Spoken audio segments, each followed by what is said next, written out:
దేవుని స్తోత్రం. హల్లెలూయా. పిల్లరా, సంవత్సరం అనబడే దయాకిరీటమును దేవుడు అనుగ్రహించాడు.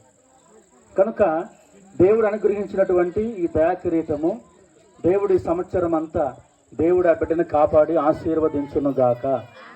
దేవుడు జ్ఞానమందు ఎదగాలి, జ్ఞానమందు ఎదగాలి, వయసునందు ఎదగాలి, మనుషుల దయందు ఎదగాలి, పెద్దల దయందు ఎదగాలి, ఉపాధ్యాయుల దయందు ఎదగాలి, ఇదిగో దేవుని సేవకుల దయందు ఎదగాలి. అన్నిటికంటే ముఖ్యమైనది, ప్రధానమైనది వాక్యములో ఎదగాలి, ప్రార్థనలు ఎదగాలి, దేవుని సన్నిధిలో ఎదగాలి, దేవుని కృపచేత ఎదగాలి, ఒలీవ మొక్కలాగా ఎదగాలి, పచ్చని ఒలీవ వలె దేవుడు ఆ పిల్లలను చేయునుగాక.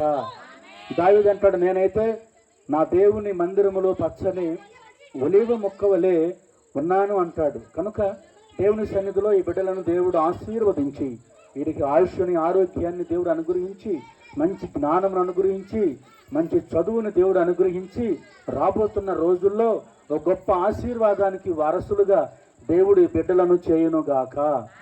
దేవుని ఆశీర్వాదము వీరికి నిలిచి ఉండునుగాక. దేవుని దయ వీరి మీద ఉండునుగాక. ఆ దయా కిరీటము అనబడే బహుమానము దేవుడు వీరికి కలిగించునుగాక. దేవుని సంరక్షణలో, దేవుడి యొక్క కృపలో ఈ బిడ్డలు వర్ధిల్లుదురుగాక.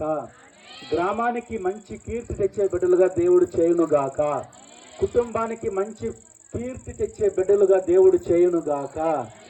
దేవుడు ఈ బిడ్డల ద్వారా ఘనమైన తన సేవ పరిచర్యను జరిగించుకొనుగాక.